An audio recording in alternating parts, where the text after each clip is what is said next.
Diyan na. Ito na. Guys, magandang hapon. Meron tayong i-rest yung inahin. Possible may laman sa loob. Patay na ito, tingin ko lang. Pag hindi ito ginawa ng paraan, disgrasya ang abot ng inahin.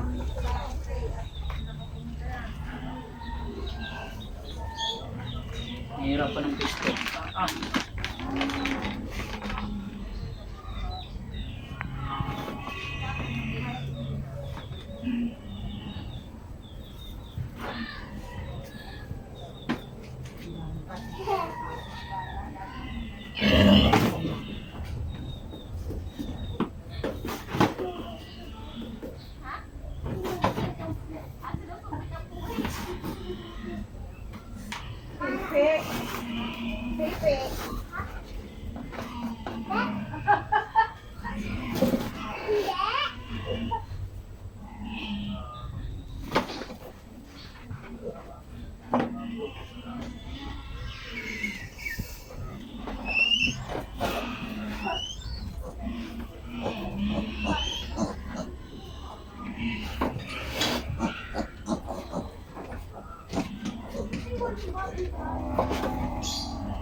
Nagtitibi.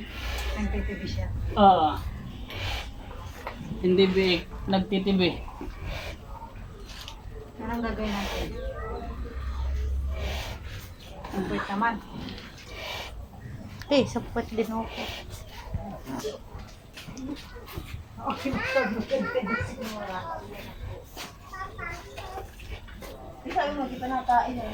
Kumain ka niya siya. Pinakain nyo ata ng nanganganak. Hindi. Madami yata pinakain niya. Hindi siya, ilang days na siya dito madumi? 3 days.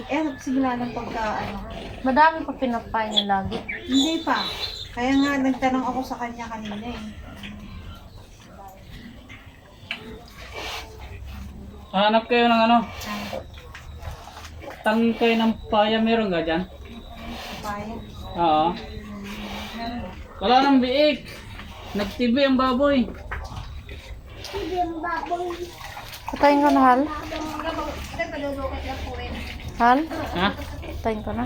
Guys, wala nang laman ng biik. Kaso ang baboy nagtibi. Ang tigas ng pupo. Nakapako dun sa ilalim. Buo-buo. May gagawin ako diyang paraan. So, i-advise ko na lang kay ma'am. Sige ba, guys, bye-bye.